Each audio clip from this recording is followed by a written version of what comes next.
ಧರ್ಮಸ್ಥಳದ ಬಗ್ಗೆ ಅಪಪ್ರಚಾರ ನಡೀತಾ ಇದೆ. ಸರ್ಕಾರ ಇದಕ್ಕೆ ಸಂಬಂಧಪಟ್ಟಂಗೆ ಸ್ಪಷ್ಟನೆಯನ್ನು ಕೊಡಬೇಕು. ಧರ್ಮಸ್ಥಳದ ವಿಚಾರವನ್ನ ಸದನದಲ್ಲಿ ಪ್ರಸ್ತಾಪ ಮಾಡಲಿಕ್ಕೆ ಬಿಜೆಪಿ ನಾಯಕರು ಸಜ್ಜಾಗಿದ್ದಾರೆ. ದೂರುದಾರನ ಹಿಂದಿರೋರು ಯಾರು ಅಂತ ಕೇಳಿದ್ದಾರೆ. ಇವರನ್ನ ಕರ್ಕೊಂಡೋಗಿ ಈ ಮಂಪರ್ ಪರೀಕ್ಷೆ ಮಾಡಬೇಕು ಅನ್ನುವಂಥ ಮಾತನ್ನು ಸಿ ಟಿ ರವಿ ಹೇಳಿದ್ದಾರೆ. ಸರ್ಕಾರ ಸದನದಲ್ಲಿ ಉತ್ತರ ಕೊಡಬೇಕು ಅಂತ ಸುನಿಲ್ ಒತ್ತಾಯಿಸಿದ್ದಾರೆ. ಇನ್ನು ವಿಜೇಂದ್ರ ಕೂಡ ಇದಕ್ಕೆ ಸಂಬಂಧಪಟ್ಟಂಗೆ ಮಾತಾಡಿದ್ದಾರೆ. ರಾಜ್ಯ ಸರ್ಕಾರ ಧರ್ಮಸ್ಥಳದ ವಿಚಾರದಲ್ಲಿ SIT ಘಟನೆ ಮಾಡಿದಾಗ ನಾವು ಕೂಡ ಅದನ್ನು ಸ್ವಾಗತ ಮಾಡಿದ್ದೇವೆ.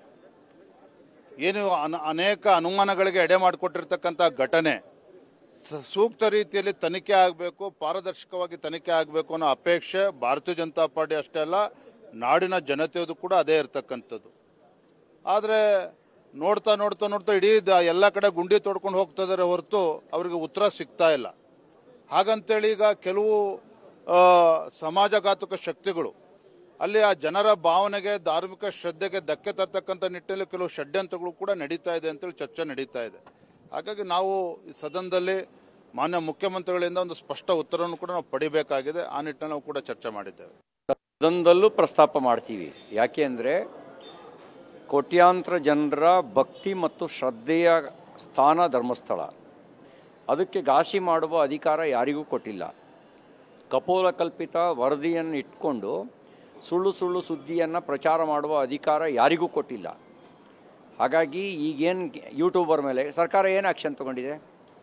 ಒಳಗೆ ಹಾಕಬೇಕಿತ್ತಲ್ಲ, ನಿನಗೆ ಎಲ್ಲಿಂದ ಬಂತು ಈ ದಾಖಲೆ ಕೊಡು ಅಂಥೇಳಿ. ಅವರಿಗೆ ನ್ಯಾಯಾಲಯಕ್ಕೆ ಬಂದು ದಾಖಲೆ ಕೊಡೋಕ್ಕಾಗಲ್ಲ. ಆದರೆ ಯೂಟ್ಯೂಬ್ನಲ್ಲಿ ಬೇಕಾದಂಗೆ ಮಾತಾಡ್ಬೋದಾ? ಇಷ್ಟಕ್ಕೂ ಅಭಿಮ ಯಾರು? ಎಲ್ಲಿದ್ದ ಇಷ್ಟು ದಿವಸ? ಅವನ ಮಂಪರು ಪರೀಕ್ಷೆ ಆಗಿದೆಯಾ? ಅವನು ಹೇಳುವ ವಿಷಯಗಳ ಸತ್ಯಾಸತ್ಯತೆಯ ಪರಿಶೀಲನೆ ಮಾಡಿದಾರಾ? ಸರ್ಕಾರ ಇಷ್ಟು ದೊಡ್ಡ ಪ್ರಮಾಣದಲ್ಲಿ ವಿವಾದಗಳಾಗ್ತಾ ಇರುವಂಥ ಸಂದರ್ಭದಲ್ಲಿ ಸರ್ಕಾರವೇ ಮಧ್ಯಪ್ರವೇಶ ಮಾಡಿ ಇದಕ್ಕೊಂದು ಹೇಳಿಕೆಯನ್ನು ಸರ್ಕಾರ ಇವತ್ತು ಕೊಡಬೇಕಾಗತ್ತೆ. ನಾವು ಇದಕ್ಕೆ ತನಿಖೆ ಆಗಬೇಕು ಅನ್ನೋದ್ರ ಬಗ್ಗೆ ನಮ್ದು ಯಾರ್ದು ಕೂಡ ಭಿನ್ನಾಭಿಪ್ರಾಯಗಳಿಲ್ಲ. ಖಂಡಿತ ಅದು ಎಲ್ಲದಕ್ಕೂ ಕೂಡ ಮಾಡಲಿ. ಈ ಹಿನ್ನೆಲೆಯಲ್ಲಿ ಸರ್ಕಾರ ಒಂದು ಸೋಮೋಟವಾದಂಥ ಹೇಳಿಕೆಯನ್ನು ಗೃಹ ಸಚಿವರು ಬಿಡುಗಡೆ ಮಾಡಬೇಕು. ಇಲ್ಲ ಅಂತಾದರೆ ಮಧ್ಯಂತರ ವರದಿಯನ್ನು ಬಿಡುಗಡೆ ಮಾಡಿದ್ರೆ ಅದರ ಆಧಾರದಲ್ಲಿ ನಾವು ಚರ್ಚೆಯನ್ನು ಮಾಡಲಿಕ್ಕೆ ತಯಾರಿ ಮಾಡಿಕೊಂಡಿದ್ದೇವೆ.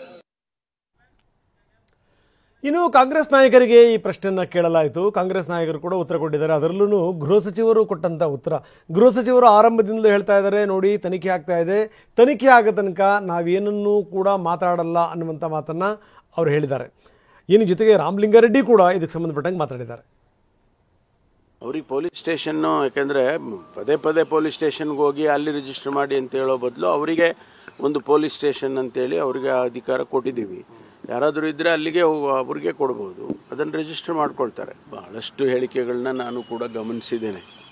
ಆದರೆ SIT ತನಿಖೆ ಮುಗಿಯೋವರೆಗೂ ಕೂಡ ನಾವು ಯಾರೂ ಕೂಡ ಅದ್ರ ಬಗ್ಗೆ ಮಾತನಾಡೋದು ಅಷ್ಟು ಸಮಂಜಸವಲ್ಲ ಅಂತೇಳಿ ನನಗನ್ಸುತ್ತೆ.